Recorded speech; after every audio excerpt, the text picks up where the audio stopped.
Hey, welcome in, folks. It's Dan French, Wealtytainment. You guys know the channel. It's entrepreneurs, financing, how to. We do a lot of motivation and also interesting articles and topics. And everybody out there that's subscribed to this channel, I appreciate everybody out there. Continue with the comments. I'm going to continue to answer those comments that you guys put in. Now, I have a very special guest. His name is Chris. We're going to talk to him about a couple of articles that I was looking into, and I want to get his insight. He has some good insight on what's happening here. And the first thing I want to say is, 2024, Happy New Year to everybody. And the articles that I want to talk about today is going to be about Mark Zuckerberg and his bunker. And I'm going to talk with Chris on what he thinks about this and what do they know or what are they doing that we don't know as, average Americans. And then also, I want to talk about Grant Cardone with the 45% correction in the housing market. We all know that the housing market is pretty much dead right now. And they're saying that, rates are coming down. Hopefully it's going to, get reset and everything's going to start to come back when inflation starts to come down. But we haven't seen that yet. So I'm going to go ahead and introduce my good friend, Chris. What's up, buddy? What's going on, brother? Happy New Year to Happy you New as Year, man. well. Yeah, appreciate you having me on, man. Appreciate it. So you got some New Year's resolutions 2024? Always. Or let's just say New Year's. Yeah, we can say New Year's resolutions. But let's. I I know for me, I'm always revisiting daily goals, weekly goals, monthly, quarterly, and then here we are to the new year. I think that New Year's resolutions are great, right? Whatever can get someone back on track to doing the things that they need to do. Those are all good things, and it's not about, well, you didn't stick to your New Year's resolution. What happened to that? What happened to this? People will figure it out when they figure it out. Yeah. I mean, so do you have anything that goals, achievements? I know you were talking about, working out this year. Everybody talks about it. I always say it's small habits, what are your thoughts on that? I agree. Small habits, 100%, right? It could start with getting up sooner, right? If you get up Yeah. sooner, then you have more time to work out, especially if you know you have to work, Yeah. things of that nature. So the small habits in that, getting up sooner, preparing for the day of, the night of. So like we don't prepare in the morning, we prepare the night before, right? And if we do that, then when you wake up, you're prepared. You got your shake that you need to do, or your pre-workout routine, or you need to stretch or read or meditate, pray. And if you give yourself enough window and enough time, that way I don't feel rushed. I can't speak for everyone else. So definitely consistent workout and the mindset to achieve things that we know we need to do. Yeah. Real quick before we get into this first topic that I want to talk about, why do you think people don't? What is the issue? Why people can't just year round, be in a diet or have a balance of life where you're just you see people working out, they kind of let themselves go. It's weird because you go into the gym and everybody talks about it the first month, everybody goes in and they're all about it, maybe even the second month, but then after 2 months it's kind of shoddy. It starts to get very routine, and I think people just give up because it just gets very routine. I don't know, man. A lot of people just don't like to have this. I mean, maybe a lot do, but a lot of people from the working out perspective seems like they just don't have that same routine to get those goals that they want. What is your thoughts on that? Well, I think it goes back to what you said in the beginning, right? Habits. So we won't use the word bad habit or good habit. It's just habits. And if that habit is not going to put you in the forward motion to achieving the things that you're looking to do, then erasing that. So let's just say you need to go to bed earlier and Right. you're not doing that. And so we get like, okay, I'm going to go to bed earlier so I can start working out. Well, it, our body is, say for instance, you're someone who's used to going to bed late, but you have this goal, right? You want to start getting up earlier. So you go to bed, let's just say for 2 weeks, 3 weeks earlier.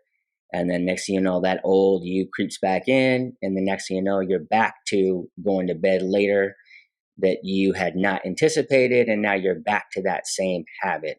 So consistent on the habits. Like I said, not good or bad, just if you know that this one integral thing can help this other thing, then focusing on that, and the next thing you know, reshaping the old habit that's not serving you, create a new habit, and now the new habit will get you to your goal or whatever that is faster.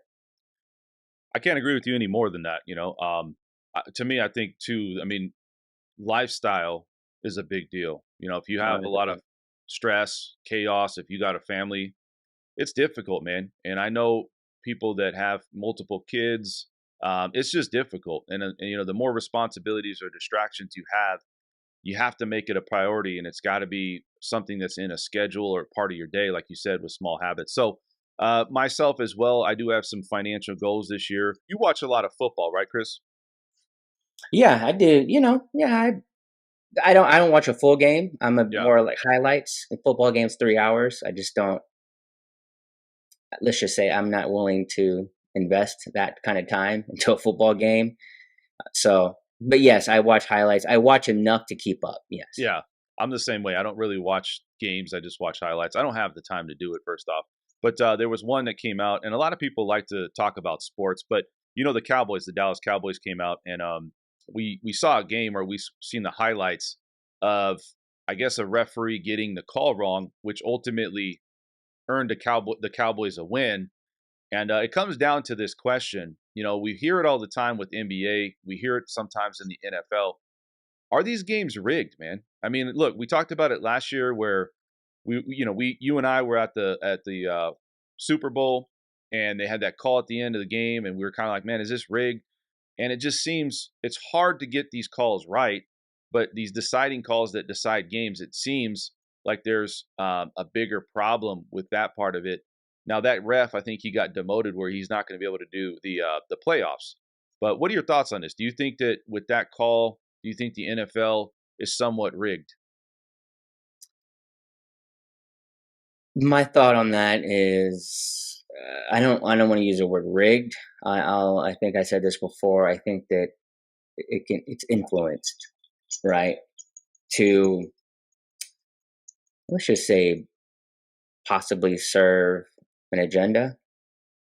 So do you We'll think just say like that. Jerry Jones, like the owner of the Dallas Cowboys, or like just being the Cowboys in general, because they want to make sure that I think both teams are in the playoffs. But if the Dallas Cowboys go further in the playoffs versus say the Lions, the Detroit Lions, the NFL is going to probably make more money because the fan base for the Dallas Cowboys is far superior to the Detroit Lions. So do you Okay, think they're serving that purpose?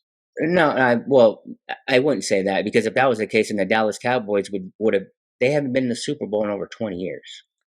Yeah, but you So can't when you people can't say fix that, problems like that. You know what I so mean? when people say that, it's like, okay, if the NFL really thought they were going to make hundreds of billions of dollars with the Cowboys in the Super Bowl, then why aren't they? They haven't been in the Super Bowl in over 20 years. See, so what I said, like I said, rigged. I don't think rigged, influenced. I guess I could err on the side of that word, but you know, no matter how much you rig a game or try to influence a game, the ref can't throw the ball and the ref can't catch the ball, right? So yes, can they have a holding call, pass interference? Let's just say a roughing the passer that can increase the influence of the outcome, because now to put this team into position to better possibly win the game, 100% that can happen. But at the end of the day, that quarterback and that play that's called, and whether it's running or a passing play or on defense, right? They can't intercept the ball, they can't catch the ball, they can't throw it, they can't block. They're damn sure not going to run the ball. So you know, I don't know, man. team, I'm gonna say this, Chris. I disagree with that in the sense that I think the Dallas Cowboys, like I agree with what you're saying, but I do disagree that in the sense that the Cowboys turn the needle. And if you think, like I said, the fan base. So I'm not saying that game was completely rigged, but I can say that I've never seen a call like this or heard of a call like this where it's overturned at that level at the end of a game. And all my argument is that they don't have to win the Super Bowl. If they go deep in the playoffs, if you have home field advantage throughout the playoffs, it makes a huge difference. And I believe that they're in a position to have it at least for the first 2 weeks. So it puts them in a position that if they have their fan base, they're going to get more eyeballs. They're going to get the further they go, the more money I feel the NFL is going to make. And that's just my opinion on it. What do you have anything else to say about it? No, well, like I said, I mean, they don't make it far. They had no. Okay, so just let's just wash out the Super Bowl. I think they've made it past the first round in the last 20 Yeah, years. So yeah, just by your perspective, it actually you debunk your own saying, because then they would always get them to get home field advantage, and they would just help them get past the first round if they want to make all this money. The yeah. Cowboys are trash. Yeah, I mean, look, man, I'm not a fan of any team like that, but I don't know. It's just interesting because we see these things. This is big news. Yeah, It's big money. You guys haven't checked out my video. I talked a lot about athletes and what they're getting paid, and this is big business, right? It's not because these athletes, people can think that if they're overpaid, hey, man, I'm right there. But if you have a franchise making billions of dollars and or worth billions of dollars, and they're making a drop in the bucket compared each year over year what that franchise is making, just like the Cowboys, then you got to think that is it being overpaid? Not really, because the draw is them. The draw is that team. So as long as everybody's paying into it, they're going to continue to see these contracts grow. Anything else to say before we move on to our topic? now, brother, let's keep it moving. All right, so let's talk about Grant Cardone. He came out and he was on the news and he was talking about a 45% housing market correction that's going to happen, or it is happening.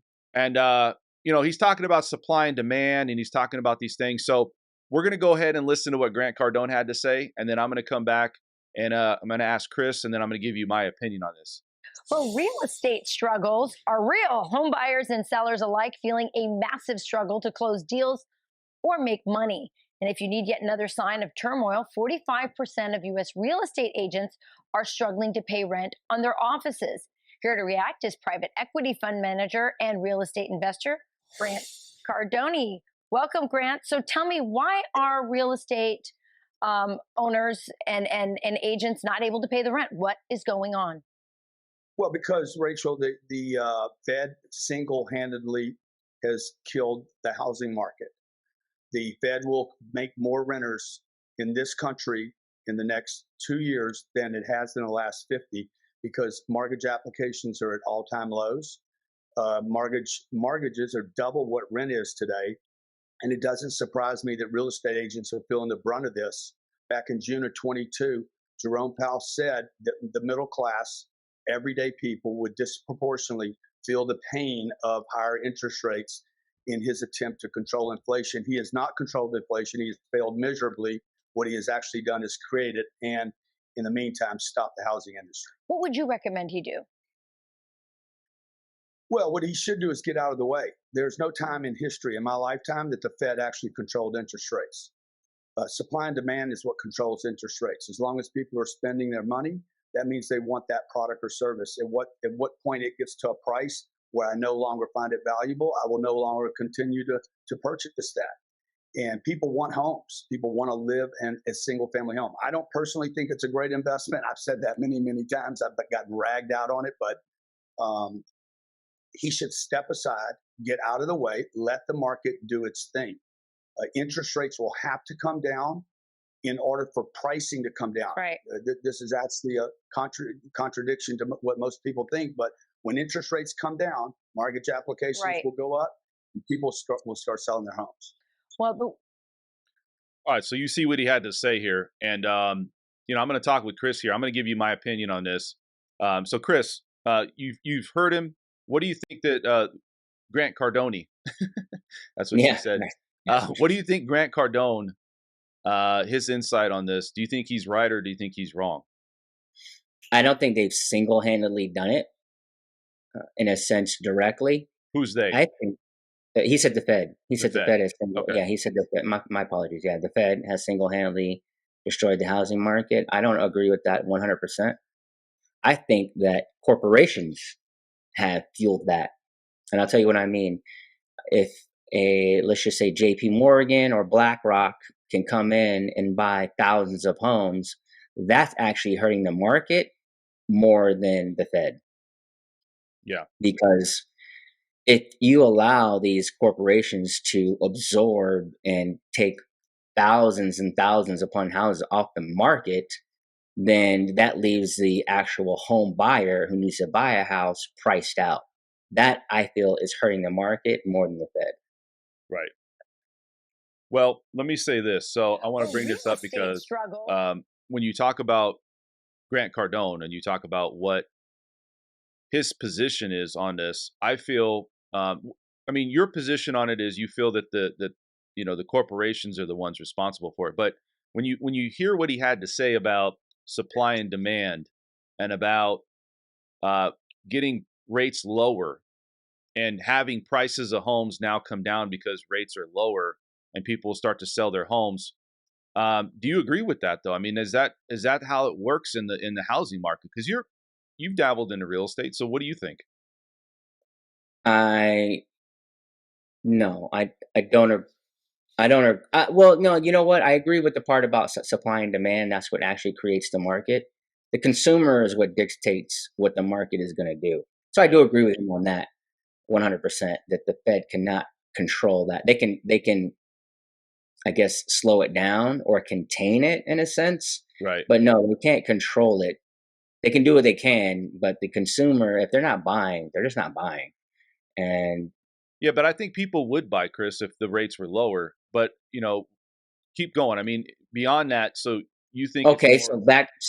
so back to my first point. So let's just say they do go back, BlackRock and these hedge funds, they come in and they start grabbing up all these homes again, and then it just raises prices because and then the consumer gets priced out again. So you continually have that windfall or that recycled process of what's to come. And so I think they need to pass a law that a corporation can only buy X amount of homes within a certain radius. And if they want to do that, they have to pay, let's just say, I don't want to call it a fine, but they would have to pay some type. They would have to pay such an enormous amount. Let's just call it a fee. That now they have to second guess and say, "Well, damn, does this make right for our books?" If that makes any sense. Yeah, I mean, you look at this housing market. I mean, you look at real estate agents. He also came out and stated that real estate agents' offices can't even stay open. They can't even pay their rent. And you got these other mortgage rates are still high. You got housing prices still high. And what he's saying is the Fed wants to force people to rent, even at all. I wouldn't say all-time highs at rent, but they still want them to rent. So it's just interesting because when you look at the situation that we're in, do you feel that the Fed should intervene on this? And do you feel that they should be involved as far as if the market and things are not going and flowing the way that they need to? Because we all know why they got in the market in the first place was because of inflation. Um, Prices of homes were going too high. We had housing inflation. So don't you feel that when they intervened, that it was necessary at this point because we were just going to go to a point where it was just too far, too gone. Nobody would be able to afford a home. I mean, we can't do that now, but don't you feel that's where we were headed? Ye well, headed. Let's just say that I feel that the price of the house to me doesn't really matter, and I'll tell you what I mean by that. See, interest rate that matters, right? Because people were buying $600,000 houses when this houses skyrocketed because it was 2%. So it's the those homes are still, relatively around the same price. It's just that now it's a 7-8% mortgage. $5,000 mortgage. They're just gonna hold off. You've got people who've got families, 3, 4 kids, a dog, you know, whatever they got going on in their life. So they can't move into a townhome just to make sense of buying a house. So they have to wait until the interest rate comes down. And so, do I think interest rates will go down for 2024? I do. Not 2 and 3%, but I think even with the 4.5 or 5% comes back, we will see another. I don't want to call it a boom, but we'll see another strong uptick in home buying. So do you agree with what Grant Cardone had to say about it, where he was basically coming out and stating that right now the Fed needs to completely get out of it, though? Like they just need to get out of the markets altogether, the housing market altogether, because that correction, um, that he's talking about is something that they really can't manipulate. Like he said, supply and demand. I disagree with him on one thing too. Is he said when supply and demand comes in, and then he said that when you have mortgage applications start to uptick, that prices come down. That's not necessarily true, because you got to think that when prices were low or prices were lower and you had rates lower, when rates were at 3%, 2.5%, 3%, even 4%, because prices and the rate were still low, prices kept going up. They didn't come down. People were listing their home, and the reason is because money was cheap, and people knew that rates have always been higher. Do I feel that rates, if they do come down, that they're going to stimulate the market? Sure, but you got to make an argument here too, Chris. I mean, you think about it. Let's say we kept it at 3% and they didn't intervene, and then now it's at $800,000 is the average median price home in some locations like California, or here the average median price home is now $550,000 because they didn't intervene and things came, prices just kept going up. Yeah, you might have a 3 or 4% rate, but at that price of 500,000-600,000, because we had housing inflation, wouldn't it be the same thing? Because it really comes down to supply and demand. If the supply is there and it's reasonable based off of, people's affordability, and we'll talk about that and how they can get into something like this, but the affordability to buy a house today, when it's just too much or it's too high, rates have gone up, prices are they've come down. I mean, I still feel that we're not there. I feel that, the demand is there and the supply is somewhat there, but I feel that with the cost of it, people are just backing out altogether, and they're going to still wait, even though we're coming down here in 2024. What do you think? I think it just goes back to my original statement, right? They need to pass a law that corporations can't come and buy bulk homes, turn around, price everyone out, and then just looking to turn into a renter nation. Because he did talk about that at the end of that article, that interview. He talks about that they want to turn it into a renters nation. They do, but I think it's because of force, right? But is it actually the investors doing that, or is it the fact that when you look at where banks are at and the rates that they're at, and then where inflation is that really the dictating factor of why we're at where we're at? Not necessarily, because you got to think investment properties. How much is the percentage that they make up over our whole housing market as a nation? I mean, it's got to be a very low number. So you can't think that, in my opinion, you can't think, well, that in the housing market that these, I agree with what you're saying, but I don't think it's the biggest impact that it's going to have on the housing market. What I think is you're going to have, you need to have inflation come down, and you also need to have things become a little bit less and more affordable for Americans based off of where we're at. And the only way that was going to happen, I feel, is the Fed doing what they're doing. Do I agree with it? No, but you got to think that what other options do you really have at this point? They've printed so much money. Yeah, brother. Again, my original statement, brother, they cannot allow these corporations to buy thousands and thousands of homes. Well, Right? my question, sorry to interrupt you, but is that impacting the housing market? Is that Yes. really, you think Yes. that's making a huge, 100%. you think Yeah, that's a 100%. huge dent? Yeah. I'm selling my house, right? And I got it listed for 500,000. BlackRock says I'll give you 575. Now I just push that other family out, right? Because BlackRock is going to turn around and turn it into a renter house, right? Now, now that house is 575. Now BlackRock just purchased, let's just say, this community. Now all the houses are 575, right?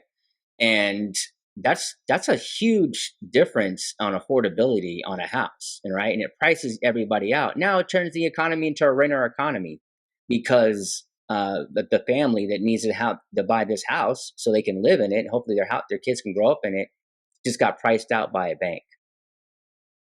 Yeah, I mean, you look at the rental sector here with this graph, and I'm just letting you know it's amazing, man. How much the cost has gone up since 2008 when all this happened, and then now look at the monthly cost for a new home purchase, monthly cost for a new lease. It's just gone crazy. You know, Yes. Yeah, it's nuts. especially for a new home. Look at the new home price. That's why you see people not buying houses today.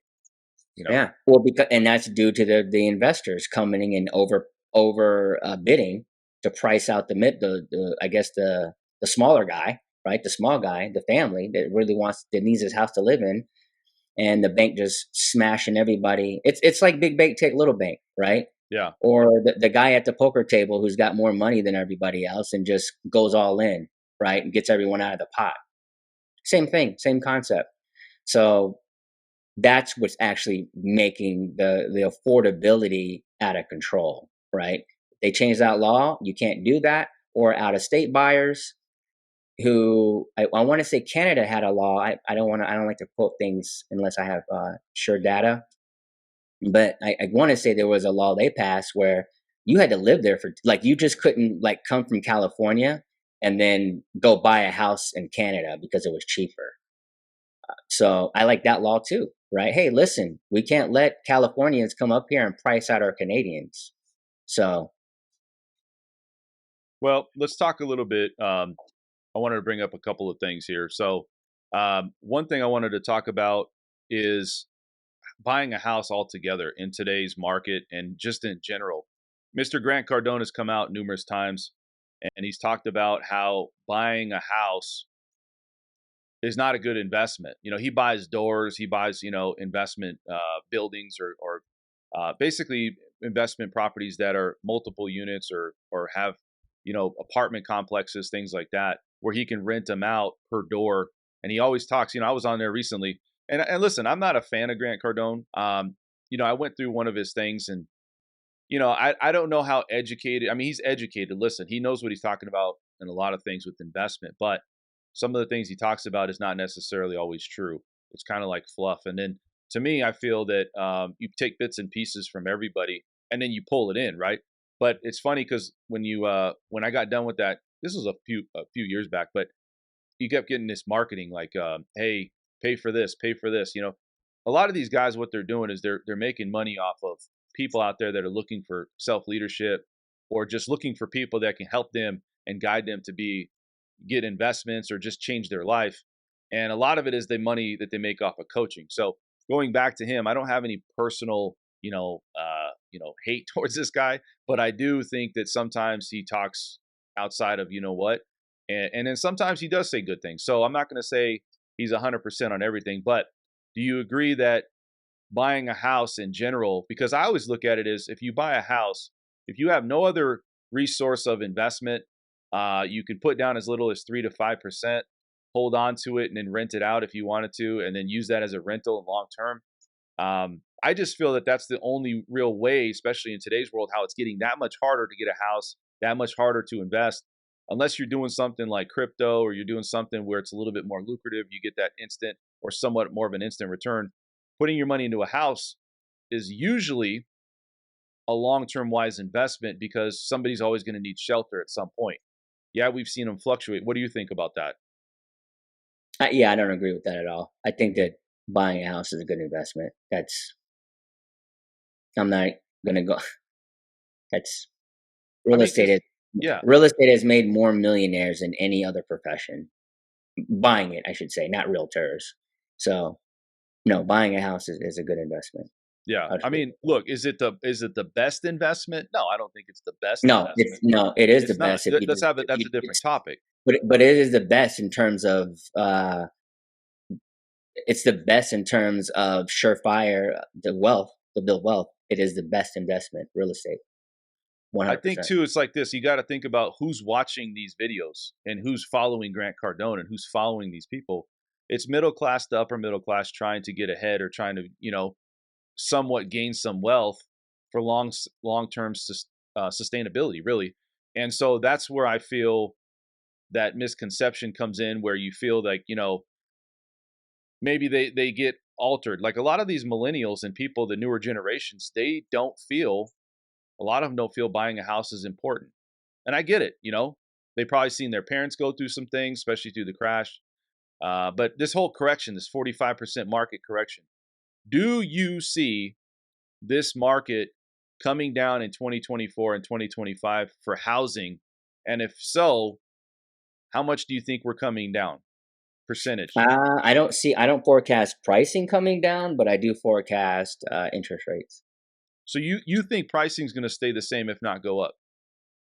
Yeah, because there's I don't want to say too many because that makes it sound like there's not how do I want to word this? There's not too many. There's not Yeah. enough. So there's a lot of people who have that 2 and 3% interest rate. So that solely off that, you're gonna have prices not come down because there won't be an over demand because those people aren't going to sell their houses unless they're moving out of the country, or they're going to sell their house, take the equity, and then go like live in an apartment. I don't know why anyone would do that. Yeah. But you never know. So no, I don't think that prices are going to come down like that. I don't think there's going to be a crash. I think the interest rate will come down a little bit. All right. So listen, as you can see, that we both agree that the market is going to sustain itself as far as the housing. It's definitely going to level off, possibly stay where it's at and go up. But I also think that even if rates come down, is that going to really push people back into the market? I think it has to get to a certain level, and then hopefully the supply and demand is healthy. Because I think when people start to see, or what they don't understand is, when there's a less supply, there's a high demand, that's when prices go up. So if the homes are on the market are equal or balanced enough for both buyers and sellers, I think that's where the healthy market comes in, and that's going to sustain us long term. But for me, I think what's going to happen is, yeah, rates are going to come down a little bit, but I also feel that they're not, I don't feel they're going to come down to 5%. I just don't. I think they're going to come down a little bit more. They could start creeping into the high fives, but I just don't think so. Anyways, any last thoughts, Chris? Nah, brother, great topic. All right, let's talk about Mark Zuckerberg, man. I want to bring him up because everybody's preparing for the apocalypse, and getting the bunkers ready, and everybody's talking about, like, the waste. There was something that came out recently, and it's just astonishing to me, where you look at Amazon, and Amazon had so much plastic. And I don't know if you saw this image, but it was a crazy image. We'll probably get that up here. But the image of plastic, of the amount of waste that goes through Amazon, was just astonishing. That you literally couldn't walk through it. That's how much they had in this disposable waste area. And I think it's outside of the country too, I believe. But anyways, the waste that they're putting into it. Mark Zuckerberg, you guys all know who he is. He's from Facebook. He's the owner of Facebook. Went out, and in Hawaii, he built a bunker. And I mean, yeah, we probably don't know more about these rich people, these people that have wealth beyond their means. We don't know anything about a lot of them. We don't know about their bunkers that they're creating. But why do you think they're creating a bunker like this? And why do you think he did it in Hawaii? What are your thoughts on that? Hawaii, I don't know, but bunker, it's just chess pieces on a chessboard. Do you think so? Yeah, it's just chess pieces. You don't think that they feel that there's something going on? And here's the other thing: No. if people know where it's at or know about it, he's like, I got 1,000. There's many cameras that's on in this area for his bunker, but a lot of people are thinking, because they're planning for something that's going to happen, or something's going to happen here soon. And a lot of people say there's aliens and there's all kinds of stuff. Is this just another thing out there that people are talking about because he's doing this and it's in the news, or is there something more to it? You don't think there's something more, that maybe the world, maybe people are predicting that the climate or something's going to happen to the world, that this is going to be necessary at some point, that you either own a bunker or you're pretty much out in the cold? No, I don't. What are your thoughts on a bunker? Why do you think people I build think bunkers? it's like I said, it's just chess pieces on a chessboard. But why build Right. it? If you have confidence It's just chess pieces.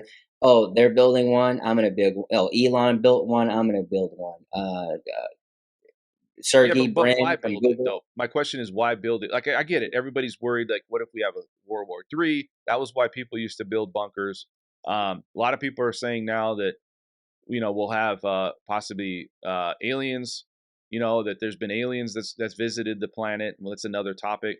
But there's a lot of skepticism. There's people are in not good places right now financially, and at all costs, they're just doing whatever they need to do to survive.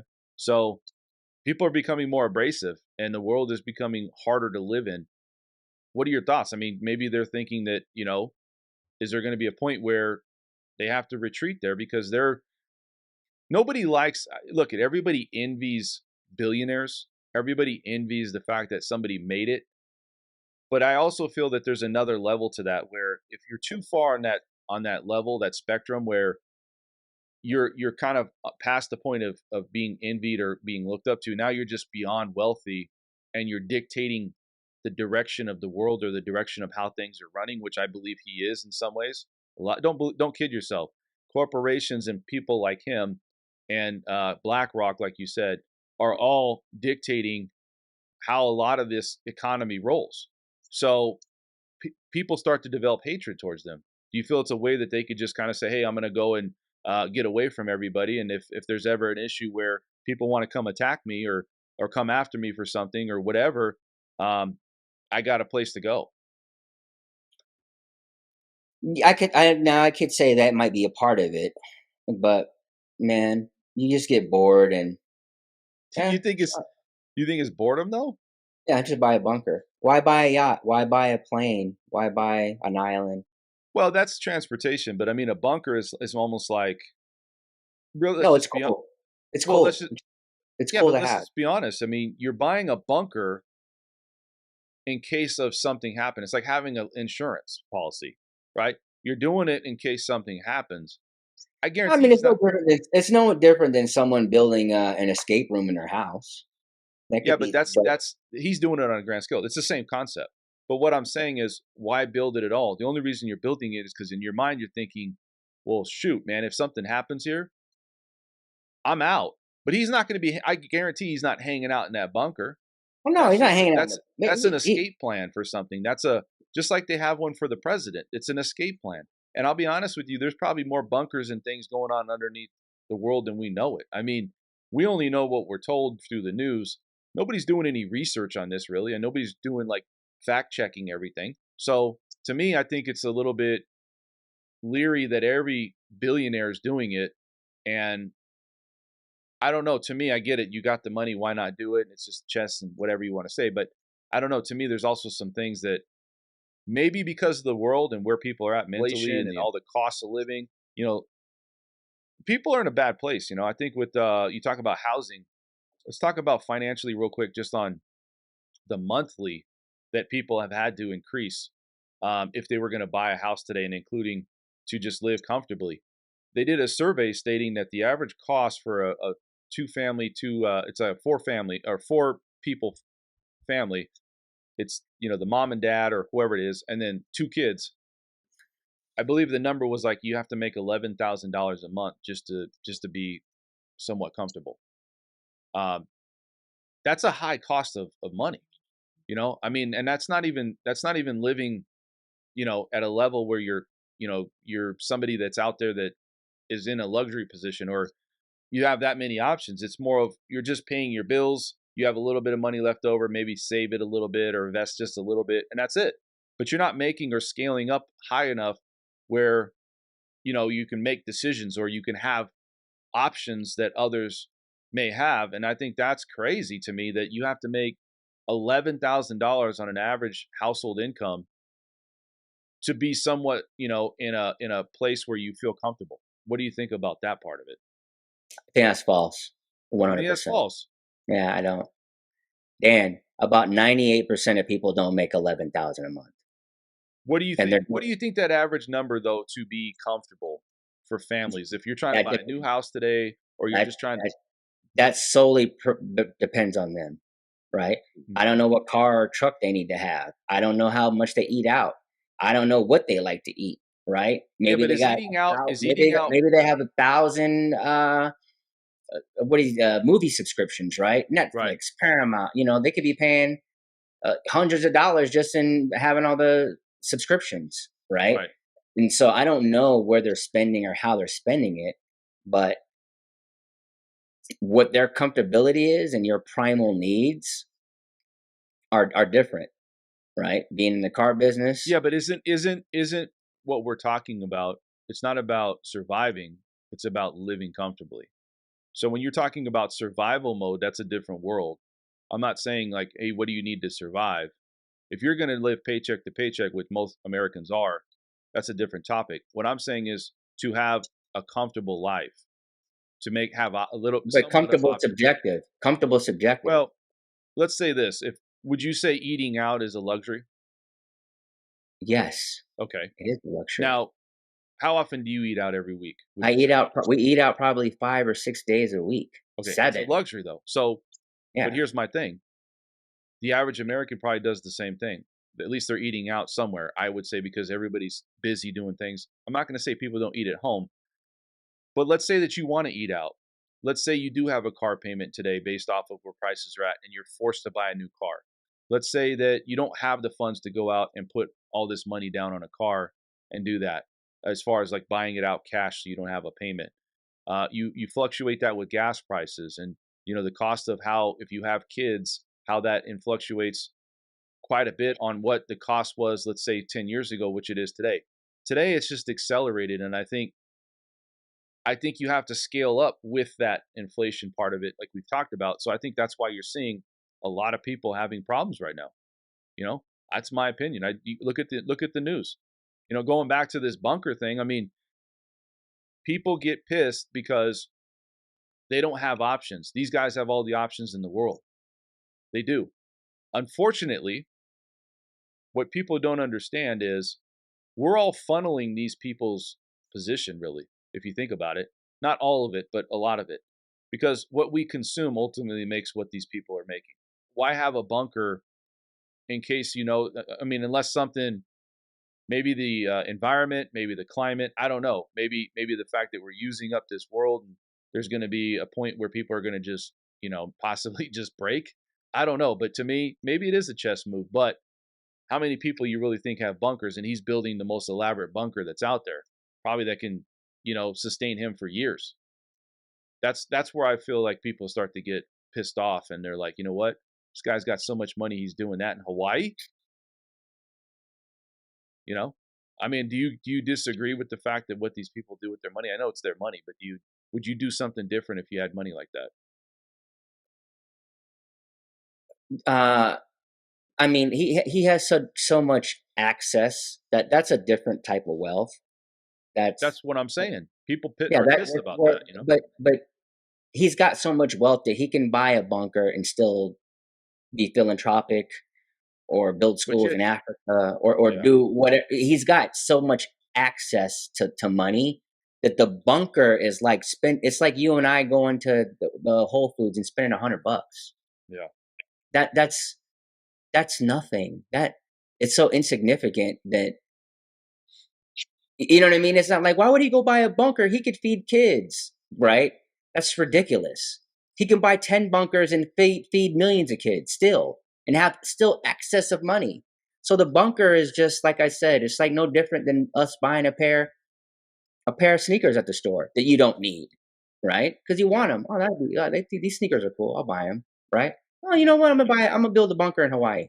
Yeah.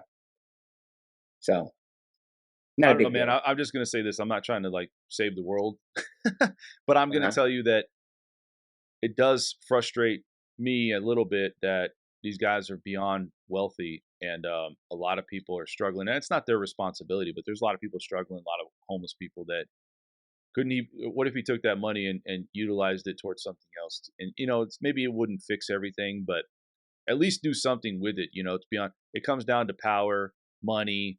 And all these people like to pound their chests, like they're putting money back into like charities and stuff like that. They do it for tax write-offs. It's not like they're really doing that because they really care that way. I think once you get to a level of power, that's what it comes in, and then you don't want to relinquish any of the power. You know what you want that power to do?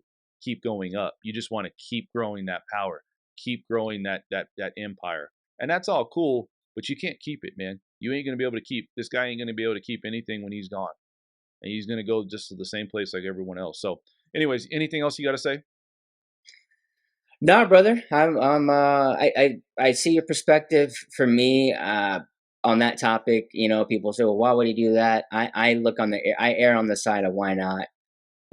Fuck it, you got the money. Build a bunkered world, right? That's Underneath. that. Then I'd have respect though. Yeah, build a bunker world under the entire core crust of Hawaii. You know, knock yourself out. Right, do what you want. Yeah. I think that back to you know, we've started this conversation talking about mindset. I believe it's a mindset. You know, people. I think there's always. I think society pushes like excuse, and they allow blame and excuse, and they want you to pop a pill to handle whatever your heart is. That can be a different topic we could talk about on another episode. And when you can't handle hard, right, you go into depression, right? And then when you go into depression and you're depressed for over a long period of time, that's why people snap, right? Well, However, it's financial literacy, Chris, I believe, and I just want to bring this up. I don't know if people really have a point though where somebody's taking them under their wing and saying, okay, do this, do that, do this. A lot of people are just trying to figure it out on their own. And let's just be honest with this guy, Mark Zuckerberg. Dude, I'll just be upfront. I think Facebook, I don't even go on Facebook really. I'm not saying it's bad, but there's so many outlets that people have created, like MySpace and other things. The only thing that really he probably got into it at the right time. There was some, I would say, some luck involved because you don't just make money like that. And then ultimately, because it blew up, because it really took over something else. Which, look, let's give him credit, but it was either him or somebody else that was going to do it. He just did it probably before. I just think that he's not doing anything like crazy different. He's not changing the world. What he's doing is he's saying, look, I got a platform that everybody goes on. They've been in the news that they've actually got in trouble for following people and, you know, finding out what they're actually looking up, things like that. They're intrusive on their privacy. They've gotten a class action lawsuit for that. And he's making money off of people because he's using that as ads. That's how I mean, look, it's smart, but you got to have a platform. I think part of it is circumstantial, and part of it was the fact, the timing of when he got into it. I don't know, man. I just don't like, what else has he done since then? Everything else, pretty much, the metaverse and all that. None of that's really working. All that stuff's failed. That's what happens. You're a one hit wonder, and you're trying to come out and do other things. And you're honestly, I haven't seen him do anything as successful. I don't know. What are your thoughts? I mean, Facebook's been around for a long time, brother, and his 15 minutes of fame has stretched beyond. So Yeah, at this point, I wouldn't use the word luck, because luck is not sustainable. So he's been able to put the right people in the right places to help give insight and financial moves. So Facebook be what it is. And so I definitely wouldn't say luck. No, I I wouldn't. wouldn't say luck on the fact that he's being successful now. I'm saying luck that he had an idea that went out, like that took off. But it was a timing thing. It's the entry level of when he got started. Facebook was nothing. He really started it by chance because he wanted to do it with his friends. That's all he did. What I'm saying is that it luckily took off because it was a timing thing, because MySpace was kind of like not the, it was a little bit better version. People were starting to just get into social media. If he started Facebook today, you will wipe away everything. You got Instagram, you got all these competitors. Do you think it's as successful? Yes, Dan, because you have other social media companies who've come around after Facebook. They're just, you have TikTok. Yeah, but I think Facebook's more of a pioneer. That's why they were successful. Yeah, that's the credit you give them. But if Yeah. you had to go into a competition today where you got Instagram, TikTok, YouTube now, all these other social media platforms that people use outlets for, Facebook is not going to hit off the same that they did. You got to think Facebook was definitely before Instagram, and it was definitely before TikTok, and YouTube was just coming around. It's really the first social media platform that took off. So that's where he made a lot of his money, was the fact that, it was almost like, who's the competitor here? MySpace? Well, it's not that MySpace was a bad idea. MySpace didn't, like, building something and growing it are two different things, right? So you start an idea, it takes shape, right? Now, okay, we're MySpace. Now what? And in business, if you don't know your now what, that's why you have companies fail, right? MySpace easily could have been Facebook, but they didn't have their now what, and they didn't know how to capitalize on their 15 minutes of fame. See what I'm Well, saying? I So get what you're saying. Here's what I'm going to say on this. Mark Zuckerberg did well on this. Most people do. You look like these athletes. We talked about this. Once you have money, though, you hire financial advisors or advisors to help the business sustain and grow. I'm just saying it gave him an opportunity.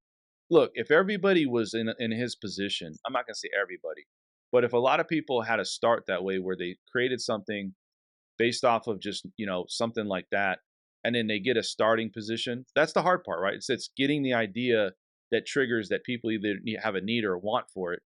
What do you do after that? Once you make a little bit of money or some good money, what do you do after that? So where you have to give him credit is that he hired the right people. But let's just be honest. These guys have many advisors, many people around them that's probably helping and supporting their business. But yeah, they're the face getting all the credit because they took the money and hired them. But I don't know, man. I don't feel like he's like the brains. Like this whole metaverse thing, that's a flop, dude. I mean, things take time. I mean, if you're just talking about a monetarily outcome, Uber would be considered a flop, right?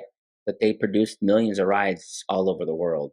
So for whatever reason, things take as long as they do until they don't, right? Yeah. Until they either perish or find a way to, create a revenue stream, right? But I know a lot of these businesses really don't make, cash on cash delivery like people Right. may assume to think. That So they think they're doing, yeah.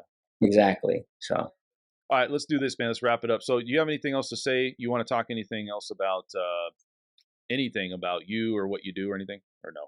nah, brother, we'll just keep it like that. I can't wait to be on next Sunday with you, Yep. and we'll kind of keep bringing these controversial topics, giving our insight, and definitely for our viewers, the viewers, I should say, your Yeah. viewers. Comment, let us know what you like, dislike. We welcome all the comments, and we will respond accordingly, 100%. All right, guys. Thank you so much for tuning into this podcast. Like I said, like what Chris said, do everything he just said. And then also any comments, we'll answer those comments. And please subscribe because we're trying to grow the channel. If you guys have any questions beyond that, we'll see you guys. I'm going to keep putting out some videos, and then we're going to be doing a live stream potentially here at some point on a Sunday. But look for us next Sunday. We'll be out here. See you guys at the next one. We're out of here.